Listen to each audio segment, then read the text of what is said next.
What is going on, guys? Happy Tuesday. Welcome back to episode 127 of Eat, Train, Prosper. Today, we are going deep on camp. So camp is a little bit of a nickname that we have been calling my training with my training partners here in Bali. And Bryan, we're going to dive into a little bit of how he is structuring his training with the increase in obviously the goal of the big race coming up here. And I believe a couple weeks, if I'm not mistaken, right? So before we get into that, as always, Bryan, can you kick us off with some updates, please? Yeah, the race is October 7th, which is a Saturday in about, a little less than 5 weeks at this point. So yeah, everything here is good. I'll get a lot more into my training and stuff in the updates and then into kind of the bulk of the episode. But first and foremost, I am sitting here in my office, not in the basement where we usually podcast, because we have my in-laws in town. So Kim's mom and her partner are here, and they occupy my podcast room downstairs. And so here we are inside my office for anyone watching on YouTube. And let's see what is going on in the world of updates today. Well, this weekend we celebrated Bryson's birthday. He doesn't actually turn 6 until next weekend, which means he'll be 6 by the time this episode comes out. But we're celebrating a week early for a couple reasons. One, because his grandma, my wife's mother, is in town this weekend. And also because Kim and I are going to a all-day concert in downtown Denver at this really cool outdoor venue called Civic Center. It's basically just like a big open space, kind of like the mall area in like DC or whatever, where it's just a big grassy open space area. And they set up a stage kind of by the front. And we're going to see Lane 8 and a number of other people from his label, which is kind of melodic house, EDM type stuff. But this concert is from 3 until 10 next Saturday, which is the actual day of Bryson's birthday. And so we had this massive guilt come over us a number of months ago when we found out this concert was on his birthday. And we were like, do we buy it? Do we go? What do we do about his birthday? Do we tell him it's his birthday? Do we lie to him about his birthday? And so we ultimately decided to celebrate the birthday a week early. We told him his birthday is the following week, but we're probably not going to tell him the day we leave for the concert, like, buddy, it's your birthday. So we're still working through the finer details of that one. I think we're going to celebrate it next Friday again and be like, hey, this is your actual birthday. And then when we leave Saturday, it won't feel like we're abandoning him. But anyway, it's cool. He's about 6 and he's acting every bit of 6. So it's been fun, and obviously, looking forward to year 7 here. So that is my first update. Let's jump over to you and we can come back to me for more like fitness related updates. Yeah. So as you were talking about that, I was like, I got 6 or almost 6. Can you just like a week before be like, it's your birthday. Hey dude, it's your birthday. Yeah. Like, do you know at that point? I don't know. Does he have what is his grip on the calendar like? So he knows that every year that we go to San Diego, that's his half birthday.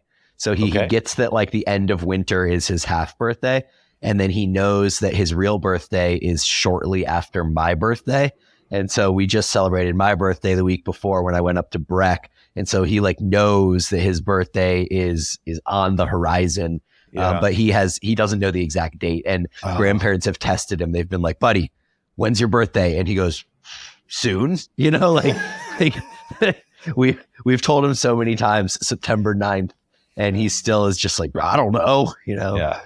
Okay. Yeah. I feel like you definitely could have just lied and be like, hey, birthday September 3rd this year. Let's party. So we were going to do that, but the only reason that we didn't is because at his school, apparently they celebrate it at the actual, so his birthday is on a Saturday. So the Friday before the Saturday, they're like, it's your birthday. Let's celebrate your birthday, And so if we told him it was the week prior, then he'd be telling his teacher no, Miss Weatherby, it's actually last week. And she'll be like, no, I'm looking at your chart right now. And it's not last week.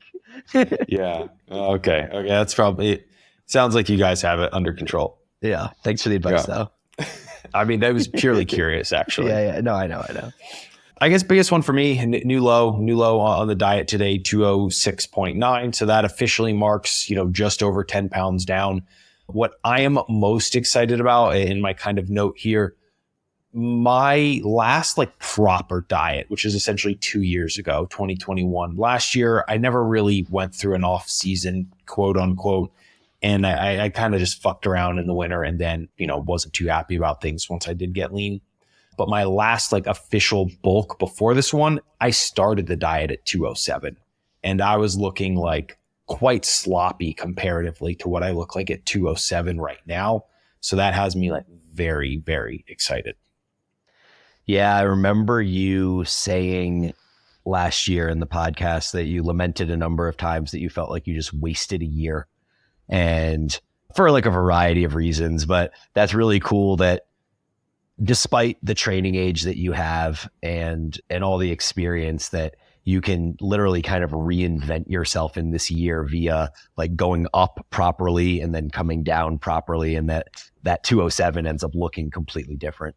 Yeah. I've been quite surprised. It's been a lot of surprises, of which we'll pretty much get into with today's topic. Yeah. So yeah, cool. Well, jumping back over to me real quick. I know we're also going to get into a lot of my stuff here and kind of the ins and outs of the program design, but lifting's going really well for me right now. I started the full body program a number of weeks ago. I think we're in starting week 3 or 4 right now. The Bryan's program, the one that people can follow online, is actually starting week 2 right now. So I kind of just jumped onto it a number of weeks before my actual crew did.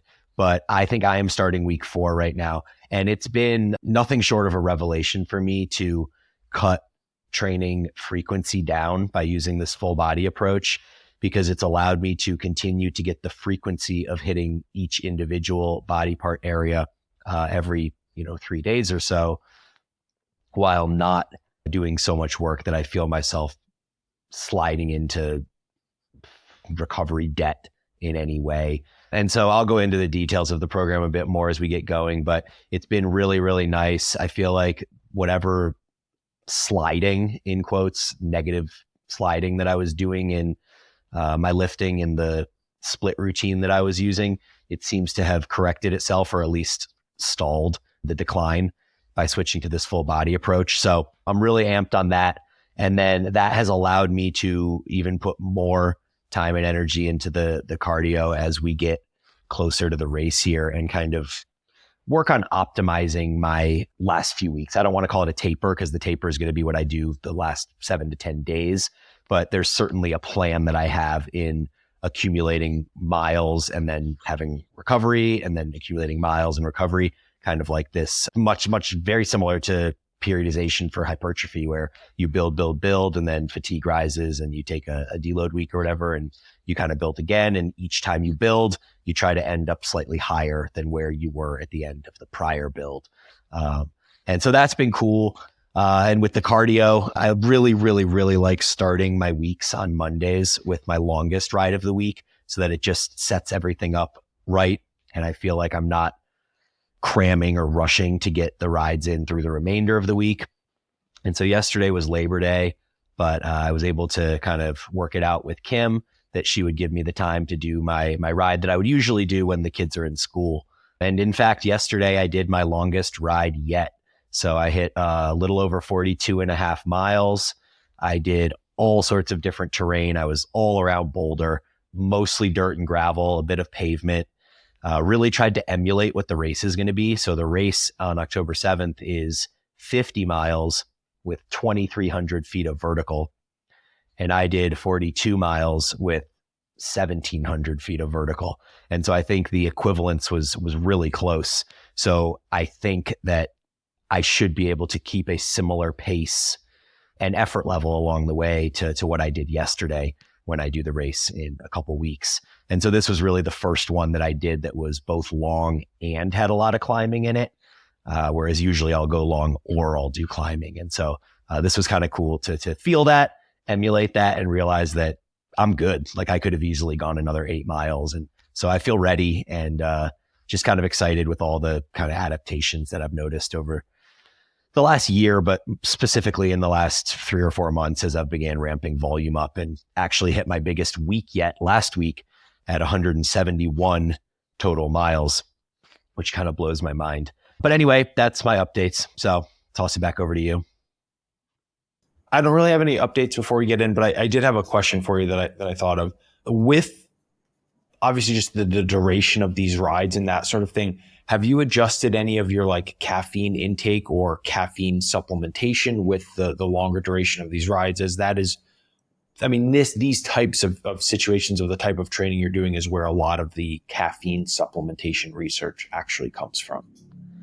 Yeah, and the answer is no. I'm quite sensitive to caffeine, as I think you and I have discussed before. You said you're a slow metabolizer of caffeine, but you still will do it up until like noon sometimes. Is that right?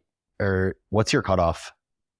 Noon or one. Now I've been getting a little bit looser with things as training has just gotten is long, and I had been sleeping really well anyway, so I was kind of like, breaking some of my own rules. But yeah, generally Yeah, 12, 1.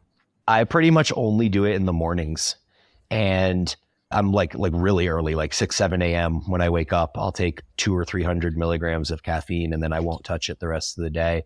And so I've been really trying to use nutrition as a way to keep me going during the aerobic work on these longer rides, making sure I have enough carbs, a little bit of protein. And I'm also not a huge fan of the sugar bombing the way that a lot of endurance athletes do. I just don't think it's good for health. And I'm not at a point where even if it were to help my performance by a percentage point or whatever, like I'm not going to dump 100 grams of sugar into my body every hour like a lot of these guys are doing. And I've been listening to a lot of work from Tim Noakes and Paul Larson, which are two PhDs that have done a lot of research on fat max and being fat adapted.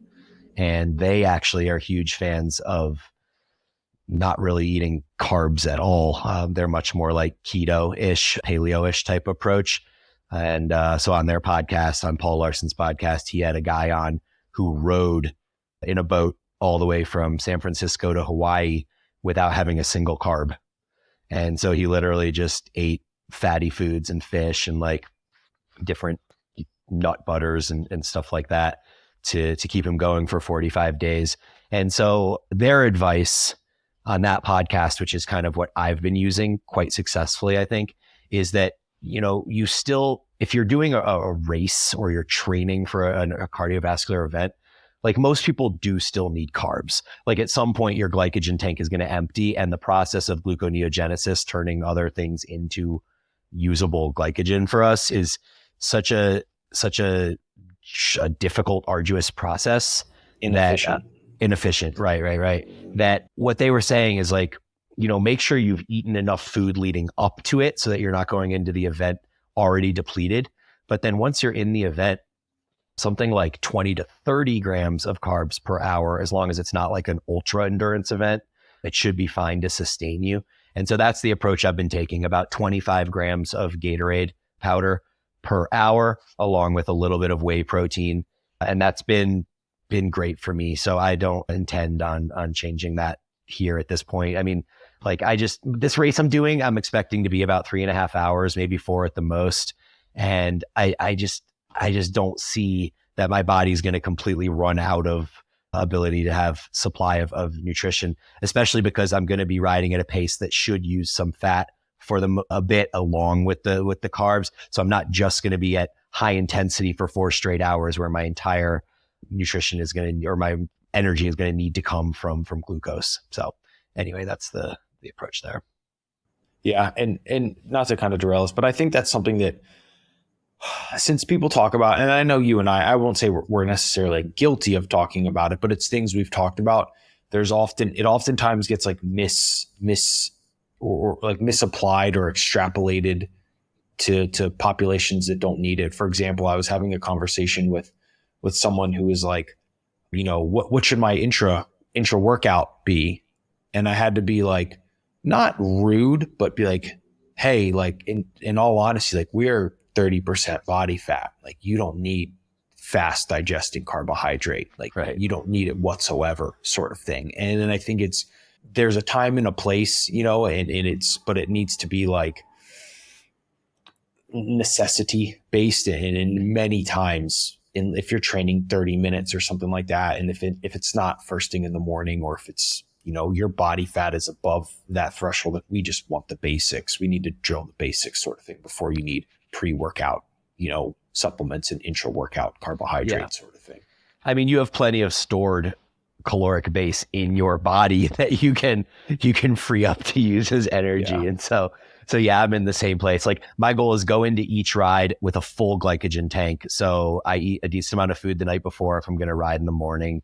And then just have like the 25 to 30 grams intermittently throughout the ride every hour. And that seems to be more than sufficient. So one other thing interesting that I noted about the riding is that heart rate. And this may relate to the caffeine. Well, it probably doesn't relate to the caffeine, actually, because when I ride now, I notice that if I ride in the morning at like 8 a.m. right after I drop the kids off at school, it is really hard to get my heart rate up. It just wants to stay low. And it's like I can do hard effort work and still be in zone 1 or like low zone 2.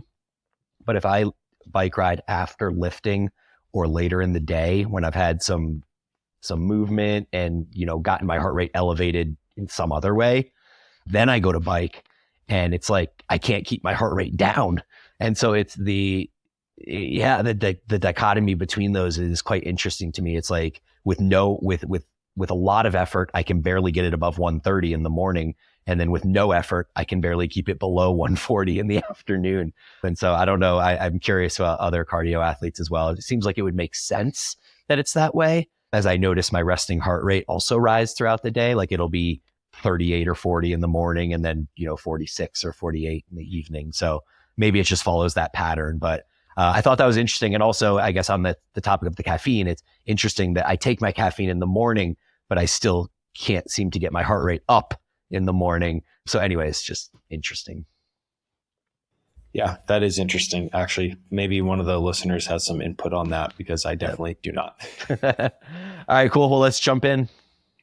Yeah. So, I mean, kind of to tell the backstory a little bit, I've been training by myself for years and years, and I had settled into it. It's a nice kind of pace. And then in one of my check-ins, I had touched on, my check-ins with my coach, Jackson, who's my coach, business partner, friend, sort of thing, all wrapped up in one, that I wanted to treat my fat loss phase like a training camp. And the backstory is kind of like, I think I touched on this last week a little bit. I'm potentially fearful, maybe not the proper term to use, but like, I'm running out of times in my life where I can really dedicate to like actually pretending to be an athlete sort of thing, right? With businesses growing, a looming family on the horizon. Like, I can't be like, hey, I'm going to go disappear for the next 5 hours at the gym. Like, I don't foresee that happening in 3 years. So I was like, I have maybe one more shot at it. I'm going to give it everything. I'm literally going to give it everything. I'm going to run my meal plan into the fucking ground. I'm going to be, adherent 7 out of 7 days per week, because I want to find out what the best is that I can actually produce. I want to find that kind of ceiling, that limit that I've never actually found before. So I had that in one of my check-ins, and he was like, I've been thinking kind of a same thing. Let's align schedules, start training together sort of thing. And we've done that. We did that. And then one of Jackson's IFBB clients, Jordan, was in Bali for about a month and a half or something like that for going into his bodybuilding prep. So the three of us started training together.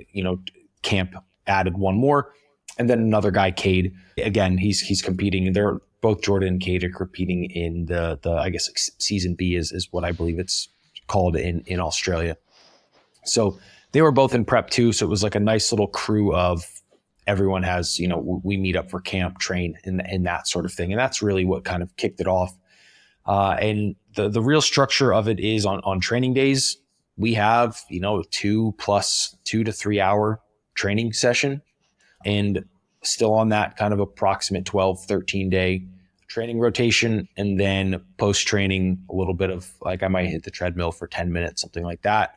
15 to 18 minute sauna session, a little bit of chill in the sun sort of thing, post workout, bring and eat at the gym. And then on the non-training days, meet up in the morning, 40-minute zone 2 ride, some stretching, which I am surprised in kind of I'm not necessarily surprised. It's more of like I feel like a dumbass how much better my joints and stuff feel from like stretching, pretty much like giving like a dedicated stretching session like every like 3 days, sort of. Training abs on those days, 5 to 10 minutes in the hot bath or hot tub, it's very hot, like uncomfortably hot. And then again, 10 to 18 minutes in the sauna. Depending on how shitty we feel from the hot bath, we may not push the sauna as hard. Yeah, great comprehensive overview. So every session that you train, you're meeting up with camp. You don't have any sessions where you're training solo anymore? At the end of this week, I will. So Jordan and Cade, they're close to their show date. So they're heading back to Australia essentially this week. Jackson has some work in Singapore this week. So I will be training by myself, coming up shortly for like a period of a week or something like that. But interesting. Yeah, we essentially aligned schedules, moved some things so that we could pretty much meet up almost most sessions, all of us. Cool. So one of the things that I think would be interesting to dive into, and I think I asked this a number of episodes ago, so I believe I know your answer, but I think it would be interesting to kind of go deeper into it, is you guys change the precise structure and application of each session week to week, meaning the exercise order may change, the rep scheme may change, something may change. So if 1 week of legs, you went hack squat, leg extension, leg curl, RDL, you may not do that exact same order with those exact same movements the next week per se, right? Or are you doing everything identically week to week?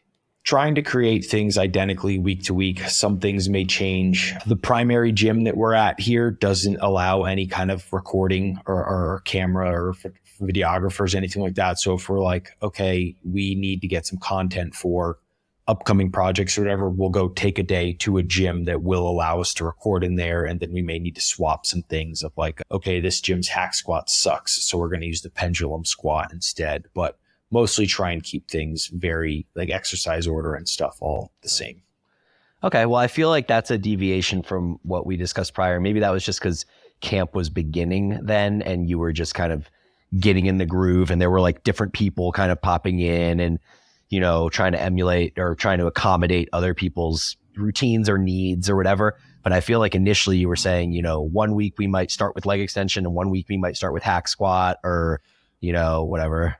We, in the first like maybe 10 or so sessions, we kind of dialed some things in. Hey, what happens if we kind of move this here, or someone's knees were a little beat up or something like that? We like modified things to make them like kind of optimal across the board. Yeah.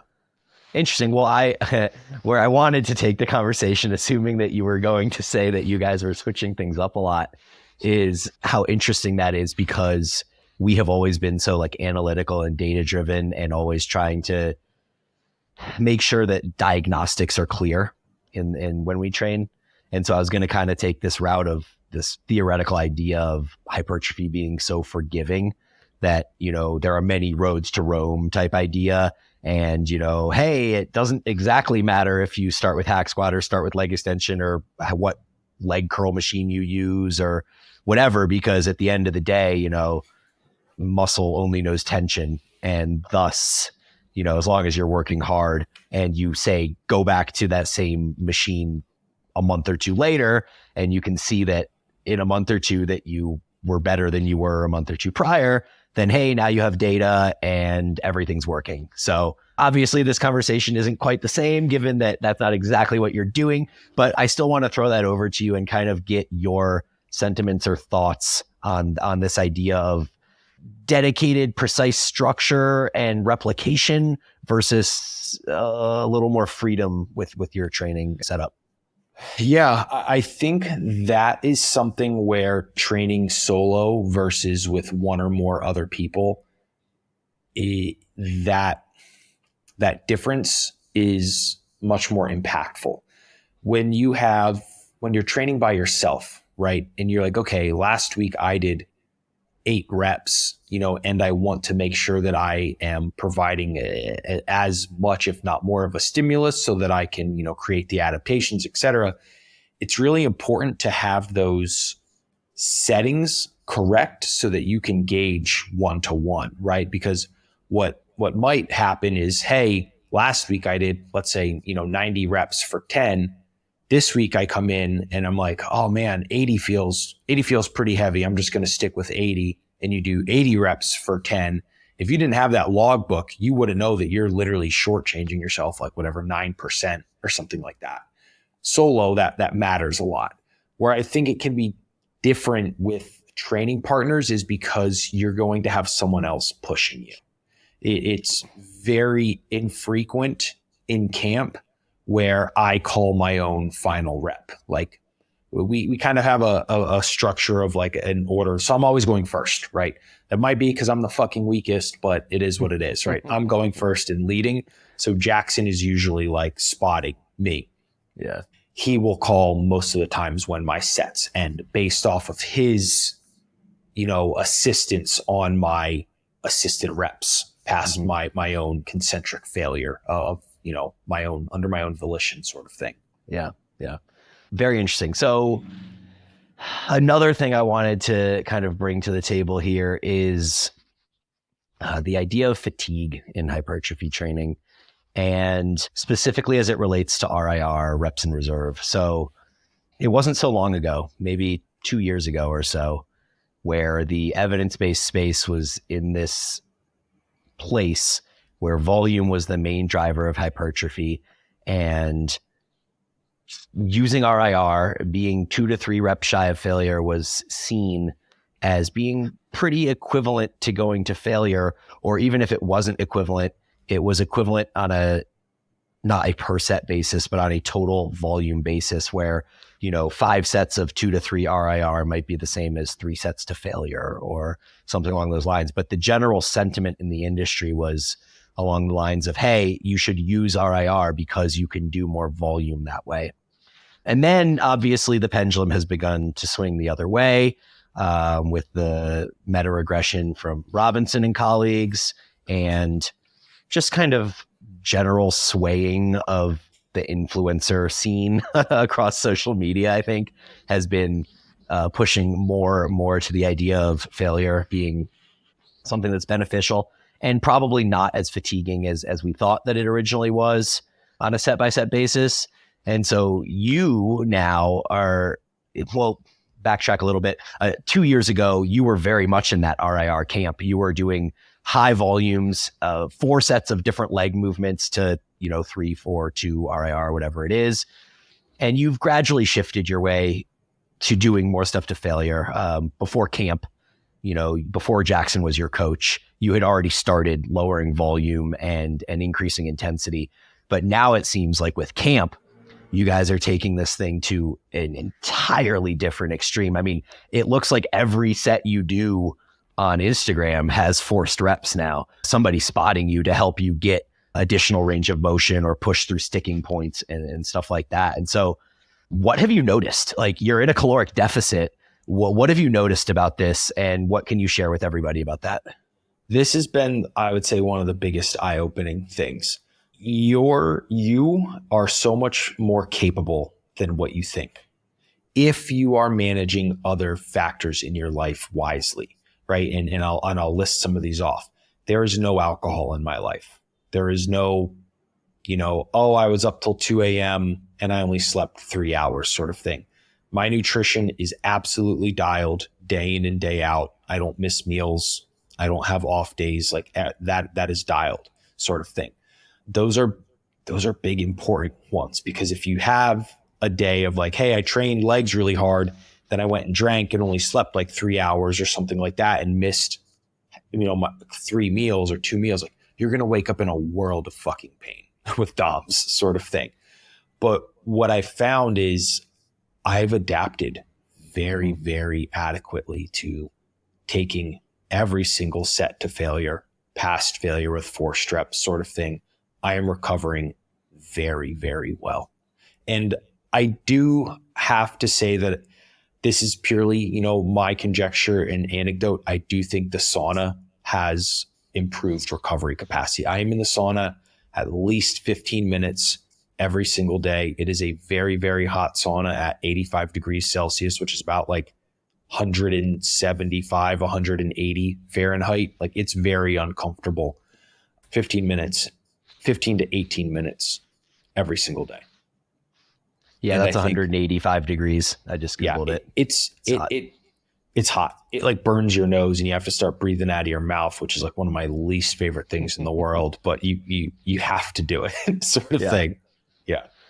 Well, while we're on this topic, I think it would be interesting to me and probably helpful for the listeners if you could take us through, let's take one upper body movement and one lower body movement and go through what your progression looks like from your first warm-up set all the way to your last work set. And so let's take a lat pull down and a hack squat or an RDL, your choice. But let's take like an upper body cable movement and a lower body like lengthened compound movement and take us through what your kind of progression up looks like, sets, reps, things like that. Yeah. Really, really good examples. So on one of the pull days, the very first exercise is a bilateral chest supported pull down, right? So like CAS is a staple exercise. Yep. It's supposed to be like a high row, but we don't have any way to replicate like the hammer strength sort of high row. So that's kind of a decent substitution sort of thing. Yep. Because it's the first exercise, we're going to warm up slowly. We will probably hit like 4 or 5 warm up feeder sets. And that's going to be like first one, maybe about 40%, 50% of the working weight. I'm going to do like a set of 12 and then I'll maybe do like a set of 8. And then once I get into like past 2 working sets, I'm generally only completing like sets of 4 for my warm-up feeders. sets. You mean past 2 warm-up sets? Past 2 warm-up sets, yeah. And into like my 3rd and 4th, maybe 5th warm-up set, I'm only doing like 4 reps. Yeah. And then for that exercise, we have, or that particular structure on that day of the program, we have a top set in the 5 to 9 rep range, a back off set in the 10 to 15 rep range. And then we have a third set of that exercise that is a rest pause set with a 12 rep, buy-in or fatigue to get into the, actual awfulness parts. So the premise is in the top set, 5 to 9 reps, you get to whatever you can get on your own. And then as the spotter is very, very intently paying attention, right? As they notice the short range is getting very, very slow, you start adding pressure in there to help complete that rep. And then maybe about 2 extra reps with assistance on the top set. Now, why it's probably only 2 is when you fail that lat pull down in the short range, your spotter's working very hard to try and help you complete it. And it's kind of not worth it because the spotter's putting everything they have into it. They're essentially doing the rep then. Back off set is less load, so you can maybe get 3 assisted reps sort of thing where you still feel strong through the lengthened position and you need that assistance reaching that, final shortened position. And then for the rest pause set, you have the 12 reps is unassisted. And that's just a fatigue or activation set. If you're familiar with, the myo rep terminology or wordage of it, to essentially get you into a pre-fatigued state. And then we take 3 deep breaths, which is probably about like 12, 15 seconds, go to failure, get 2 to 3 assisted reps, generally around the like 6, maybe 7 total rep range. And then we'll do that for 4 efforts in total, 3 more efforts. So take another 3 deep breaths, 10 to 12 seconds, go to failure again, maybe 3 to 4 reps. And then the spotter will pretty much keep you at least 3 reps through the 4 efforts to failure. And that is back, everything's blown up, like insane pump, immediate first exercise of the day. So that to me sounds like you have 2 straight sets, 2 failure and past failure. Then you have another set that's 12 reps to failure. And then you have these like mini myo rep less or close to failure. Then you have these mini myo rep sets that are also past failure because you're doing some assisted reps on each one of the myo rep sets. So in this sequence where you're doing the 2 main working sets plus the feeder set plus the rest pause sets, you're getting something like 10 plus or minus forced reps in there. Yeah. That's a lot of force reps. I don't expect there to be any significant recovery debt on a movement like that that's short overloaded. Like I don't believe at this point that short overload movements really cause all that much fatigue or damage. So it's probably fine. Like repeated bout effect comes in, takes care of that for you. It's all good. Any reason that you guys opted to do forced reps and actually get short versus just stopping at the point where you can't get short? Pretty much not to oversimplify or overcomplicate things. And then it's a very easy, especially in the like heat of the training where like you as a person performing the reps, you're trying as hard as you can. Like you don't want to try and have dialogue there. It's pretty, you have a spotter who's essentially calling your progressions and then when things stop and that sort of thing. And pretty much just to keep things simple. And instead of being like, okay, lengthened partials. I mean, we will, for example, we have like bent over lateral raises. Those are a lot of like partials and stuff. But for something like a pull down, we're pretty much just always trying to get full range of motion. Yeah. So we can definitely separate the back into different portions, as I think you should. But just for simplicity, let's call it upper back and lats. So we have two different regions of the back that we're training. If we assume that first movement you did was mostly lats, given the vertical nature of it, what other pull movements are you doing on that day after you've done all these working sets of that one movement plus all these forced reps and your back is fried? What comes next? The hammer row plate loaded machine unilateral, like lumbar row sort of thing. So that's your second pull movement. Do you have another one after that? Yes, there is bent over rows, like a bent over barbell row, kind of like a Dorian Yates style row, which is going to be more like upper back focused trap. Torso at like 45 degrees. Yeah, like 45, maybe a little bit more north of that. And you're rowing into the waistline. Exactly. Yeah. So it's a pretty short range of motion, but it's pretty lat driven for the most part. Yeah. Interesting. Okay. Wow. That's a lot. This is both high volume and high intensity. It is. Yeah. So it's so interesting to me because in many ways, this like flies in the face of, I think, what science has elucidated for us over the last 4 or 5 years, or, you know, the typical model that people tend to follow. I think it's people, right? I think that's the case, and it is what people tend to follow, but like what people. And where I don't know if I talked about this or not. I think maybe I put it on my stories, but we didn't talk about it on the podcast. I am in this, you know, what I'm calling this particular season of my life, like spending time playing kind of devil's advocate on things that I know or I believe to be true, and then seeing what happens. Because the worst case scenario is like, oh, what I knew or know is right. This is all superfluous. It's not worth the extra time and effort. It's pure junk volume, et cetera, et cetera. That's my worst case scenario. Or the best case scenario is like, holy shit, I've never looked like this at 200 pounds before. I can recover from all of these things. I have noticeable improvements. Maybe, you know, this is a new truth for me of sorts, sort of thing. And I think ultimately why we have gone down this road is Jackson has a coach assisting him with his very lofty goals of earning an IFBB pro card. This coach very consistently puts people on the Olympia stage each year.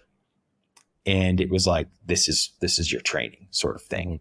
And I think like you said, it's flies in the face of what people do. Who is people, right? Because it's people following science or evidence-based practice or whatever.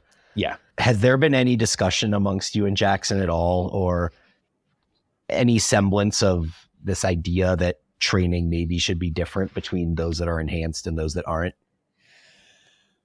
It's always been a thought of mine, you know, and it was a fear that I had going into it. Like, am I going to be able to handle this, or am I just going to be in shambles? You know what I mean? Which we briefly alluded to, I'm recovering Right. pretty much no differently. Like that first week was pretty rough. Like my back was really sore for the first time in like as long as I could remember. Like my traps, my rhomboids, my lats, like I was sore from training back. And I was like, holy shit, I don't remember the last time my back felt like this. Now it's just another pull day. I'm 2 days, I could train that again from a localized state. Also, what I was very fortunate for was to train with Brandon Kempter, who we had on the podcast a couple weeks ago. Brandon is a natural athlete at the top of his respective sport. That's how Brandon trains. And what we kind of, Jackson and I alluded to, is the people at the top, I think, of both respective games that are probably doing the exact same things minus PEDs. Yeah, I mean, maybe like some people are for sure, but there's like a people. huge sect of the natural bodybuilding population. Like, I mean, I know Alberto Nunez is not, I mean, he's probably, he's not on Brandon Kempter's level quite. Like he doesn't have the genetic makeup for that, maybe the bone structure and things like that. Mm-hmm. But you see Nunez, and everything Nunez has done over the last 2 years has been trimming, less volume, more intensity, cutting days out, cutting exercises out, focusing effort on one specific top set of specific movements, so it's interesting that there's these kind of two, I mean, there's multiple ways in which you can train, but when you look at these two binary approaches, the high volume, high intensity, high effort, Brandon Kempter, Aaron Straker style, and then the kind of Nunez, AJ Morris style. So anyway, that's interesting. And then my last question on this, we didn't actually get yet to you describing how you would build up for your hack squat. So maybe we can quickly get to that before we get to my stuff. But my last question is, you've been doing this for a few months now, and the results have obviously been phenomenal. You've noted that you are probably seeing great benefit from this, partially because of the way you're prioritizing recovery through your sauna, your cardio, your sleep, your nutrition, all of these things. Has this experience changed your perspective on how you feel like your clients should be training? The people who show an increased interest in really kind of finding their limits or pushing themselves. So for example, I have one of my female clients, Andrea, right? She is someone who expressed like she wants to kind of find some of those limits and stuff. We're testing them a bit. I'm having her training closer to failure in those sorts of things. And we're discovering it. And she, like this week, she's like, hey, just so you know, like I'm a little beat up. I'm like, perfect, let's deload, But I would say not across the board. But I am people who are expressing like a greater interest or even want to do this, right? Because not everyone wants to take leg press sets to concentric failure and past failure. Like it feels absolutely horrendous. Like it's disgusting feeling. Some people want nothing to do with that. You know what I mean? And I'm like, we don't have to do that. Let's take it to a 3 RIR, right? But but for some people who express interest in it, I have been pushing them a little bit harder. Yes. Yeah. Cool. Very cool. And then quickly, can you just take us through what your hack squat progression looks like to the top set? Yeah. I mean, very, very similar with the lat pull down, empty hack squat. I want to find my positions, make sure my settings are correct. I'm going to load one plate on. Since the hack squat is never the first exercise, I'm not going to do like a set of 12. I'm pretty much doing sets of 6 and 4s for my warm-up sets. I'll do a set of 6, maybe 8 with one plate on, a set of 6 with 2 plates on, and then 3 plates. I go to a set of 4. 4 plates, I might do like 2 reps, and then my top set has been at 5 plates per side on the hack squat. And you guys do 4 reps on that as well, or 1? But not nearly yet. Pretty much like 1, pretty much, because it's heavier. The injury risk is higher. The person who's spotting has to move a lot more weight, like a pull down versus loading up the leg press or the hack squat is like worlds different in how much load there is on it. So mostly like maybe one extra, there. Okay, cool. And then you don't do like the rest pause sequence or anything like that. It's really just one top set. Top set back off on the hack squat on one day. The other day on the hack squat, we have just the rest pause. So it's like you have one effect, one set. So like you build up and wait. Okay, this is my, pre-fatigue 12 rep, buy-in, and then you go right into it. So it's obviously significantly less total volume accumulation because it's lengthened overload, actually loaded, and so much more systemically fatiguing. Yep. And I assume the RDL kind of follows a similar pattern to the hack squat. The RDL, we only ever do top set back off. Cool. Sweet. All right, cool. Well, that is, I think, all of the questions I have for you on your training. I can do a quick overview of mine and then have you ask questions, or if you have any questions right off the bat, we can do that too. Let's go with the overview, and then I'm sure things will pop up for me. Yep. So as I mentioned, as many of you guys probably know from prior episodes, I'm doing this kind of full body approach now. I was training 4 or 5 times a week on a more split routine where it was, back with some triceps, chest with some biceps, quad day with a 1 hamstring exercise and a hamstring day with 1 quad exercise, and then another kind of upper body day in there. And that was, I think it was the frequency more than anything that was leaving me feeling fatigued 4 or 5 times a week. Just trying to fit as many sessions as I was doing between biking and lifting into a calendar week was just too much. And so by switching to the full body routine, I am lowering volume slightly when you look at it across a microcycle or a week or whatever. The volume is definitely a little bit lower.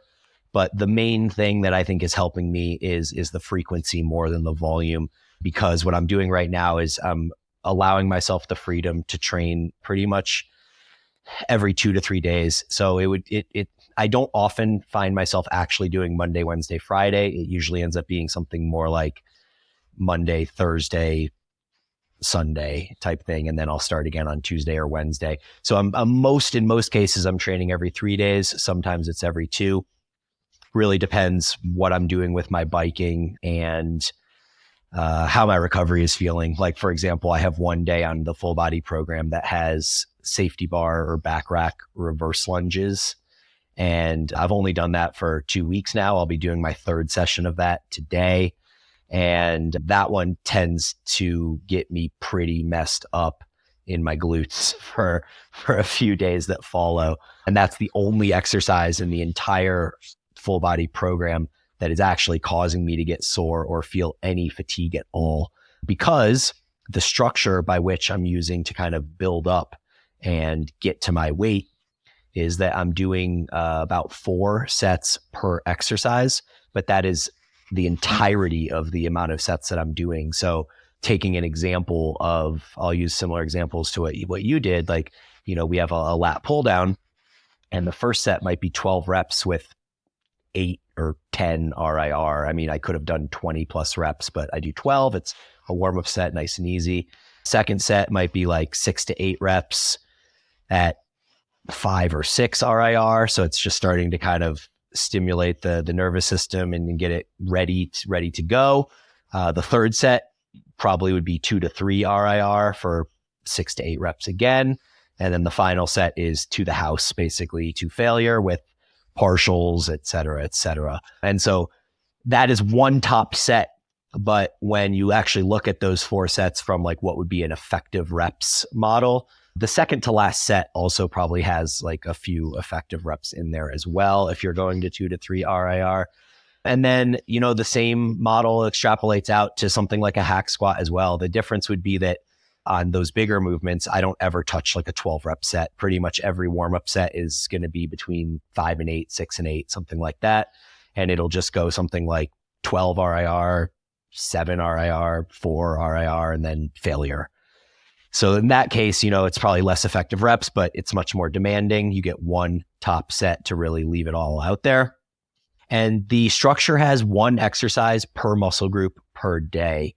So, 1 for the quads, slash glutes, one for the hams slash glutes, depending on what the setup is, one for the back musculature, whether it's lats or upper back focus, one for the chest, one for the delts, and usually one for either the biceps or the triceps. I don't usually do biceps and triceps both on the same day. If I did biceps on one day, then the next day would be triceps at the end, and then the next day would be biceps, and kind of alternate back and forth like that.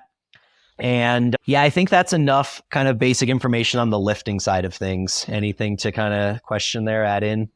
I do. And this is something that I think could be really, really helpful for the listeners. With like using that example with the lat pull down, like, hey, I have four sets effectively that you're doing, but really the final set is a hard set. Some of the third warm up could be like a hard set. I feel this is the question I really, really commonly get from clients, especially people who are a bit newer. Like, how do you really kind of like differentiate, or how would you recommend to others to differentiate? Because something like I'll give, hey, in a program, I want you to do, whatever, 3 sets, 8 to 12 sort of thing.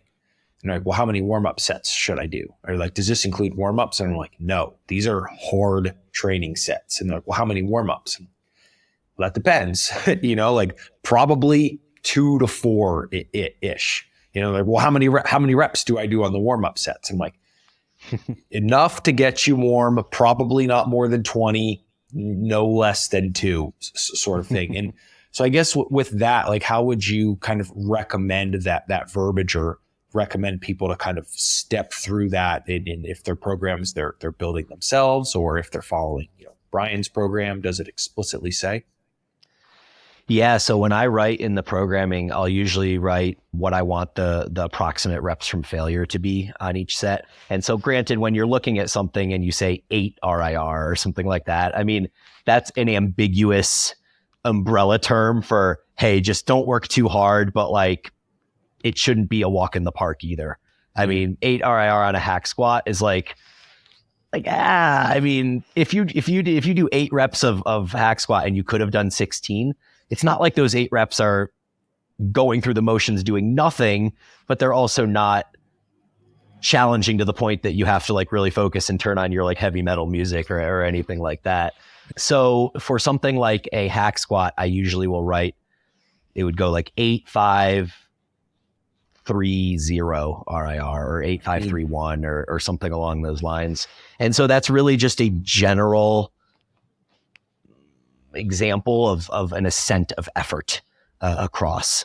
And so as far as this actually works as application, you mentioned in your build up that you would start at 40 to 50% of your working weight. And I love using working weight instead of 1 rep max, because who cares what your 1 rep max is? No one even really ever knows what your 1 rep max is. Yeah.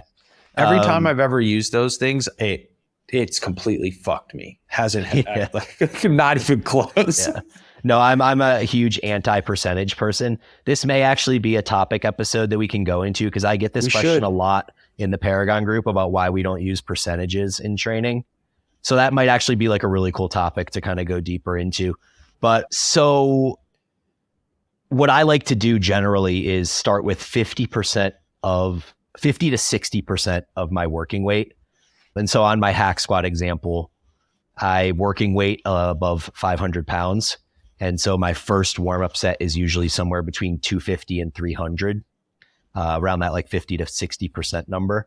And so, yeah, I'll do, 8 reps, 10 reps, something like that. Just kind of go through the motions until it feels like it burns a little, but I know I have plenty of reps left in the tank. And then I like my next set on the hack to probably be 75 to 80% of working weight, but I'll cater the reps so that I'm still not like working hard. Like I'll get to that point where it burns a little. I feel like I have to exert a little effort, but I know I have plenty of reps left in the tank. And then the final working set is usually about 90%, 85 to 90% of working weight. So if I'm doing my working set at 510, then maybe I do my last warm-up set at 410, 420, something like that. And that would just be for like 3 or 4 reps, much like that final warm-up set is heavy enough weight that even though you're not going to failure, you still have to really focus and feel like you're engaged in the experience. And then that prepares the central nervous system so that when you go to that working weight next, it doesn't feel like this massive surprise or shock to your body. You just want that working set to be as optimized as possible, which requires you to have prepared in the proper manner.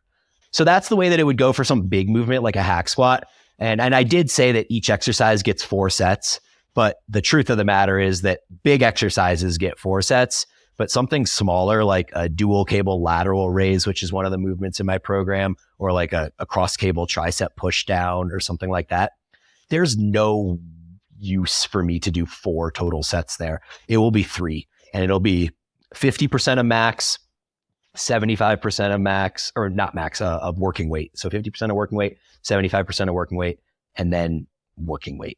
And I just don't feel like on those smaller kind of more single joint cable-y exercises or even dumbbell, it doesn't really matter, single joint movements, they just don't need 4 total sets. I still get those kind of 2 sort of effective sets, like the second set is still semi-effective and then the final set is to failure.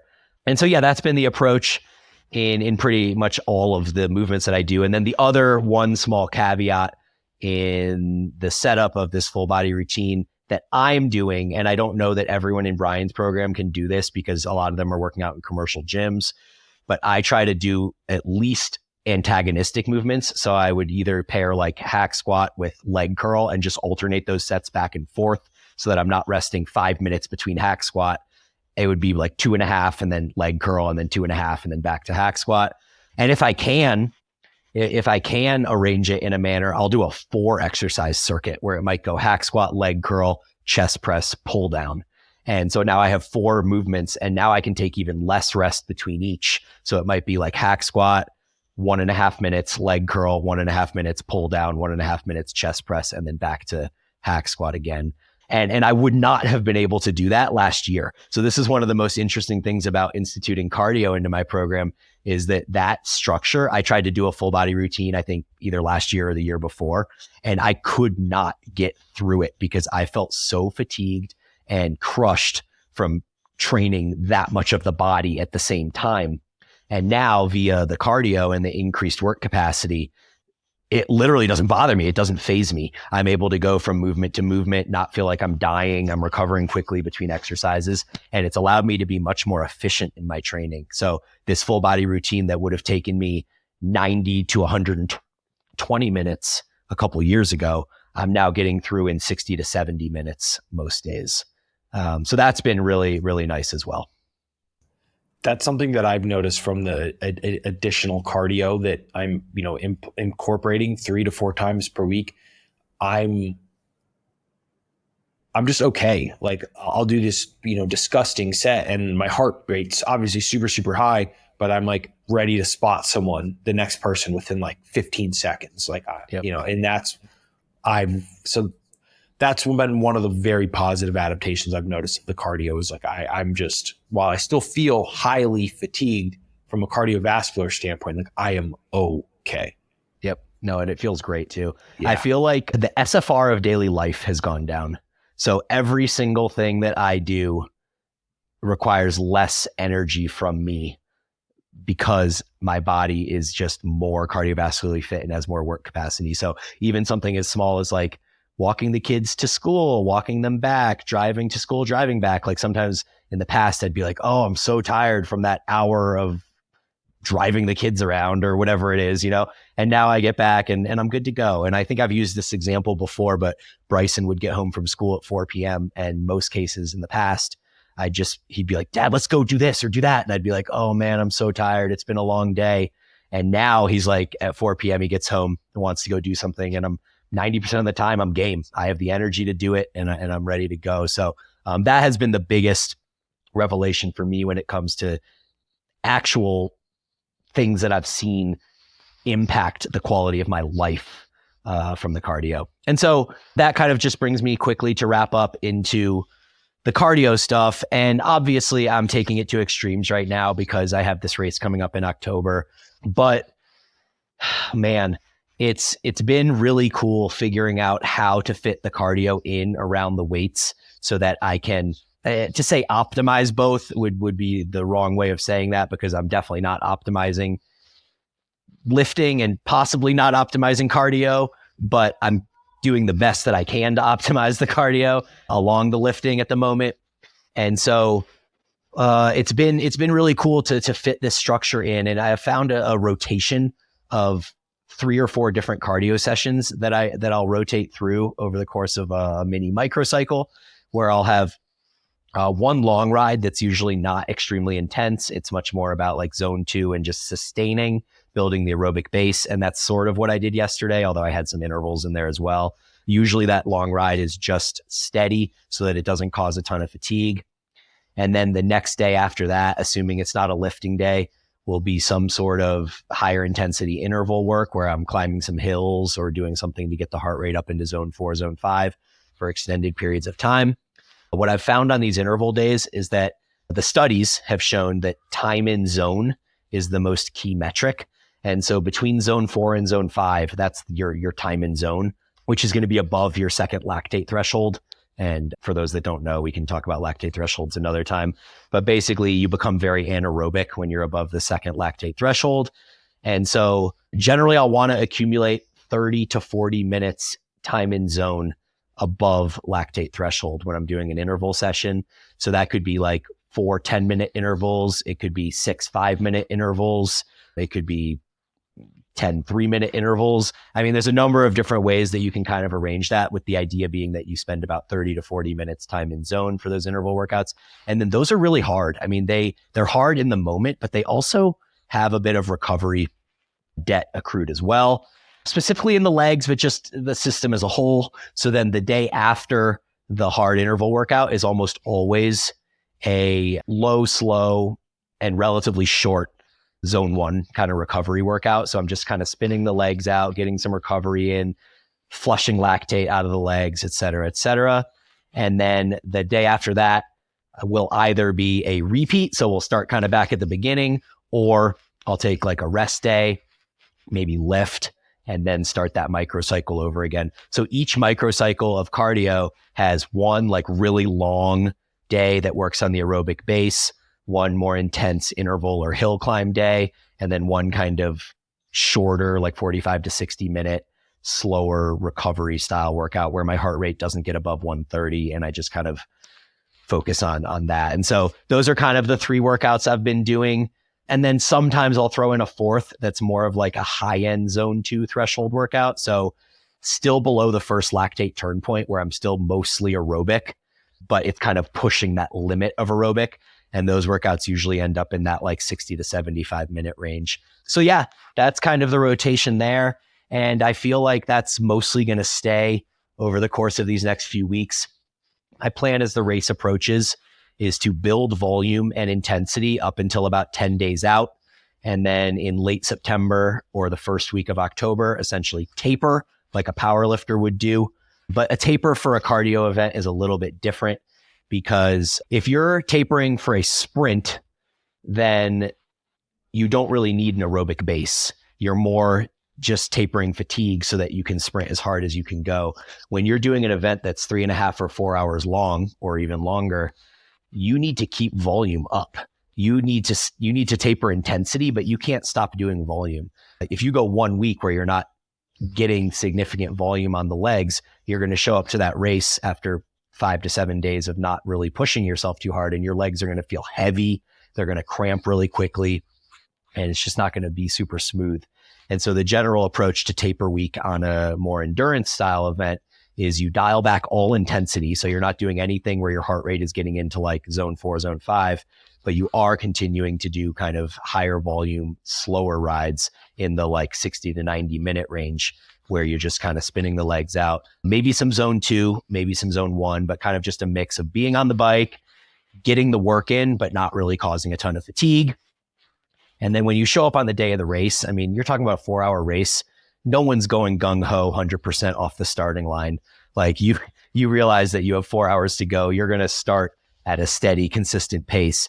And so it's not really like you need to prepare a whole ton. Like it's just kind of another day out riding. And that's the way I've been trying to approach it. That is really cool. I don't think we've ever fully like covered it at length, like you just explained it, and the different types of rides and that sort of thing. So it was definitely eye-opening for me listening to it.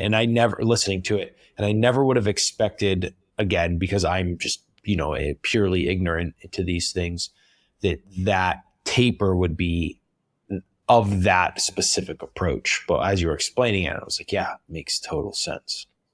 Yeah, it's a different type of event than a sprint or a weightlifting competition or something like that, different energy systems. Yeah. So yeah, that's pretty much it. And then I guess the last thing to say on my program overall is, as I mentioned last week, we have a code. You can get 20% off Bryan's program if you enter Eat, Train, Prosper at checkout.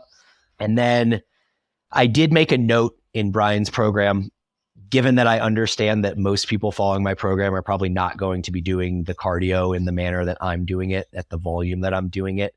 I made a note in the write-up at the top that if you're following Bryan's program and you're not doing this intense cardio and you have kind of more recovery capacity, that you may consider adding a second top set to a lot of the movements. So that effectively almost doubles your effective volume in the program if you were to add a second set to all movements.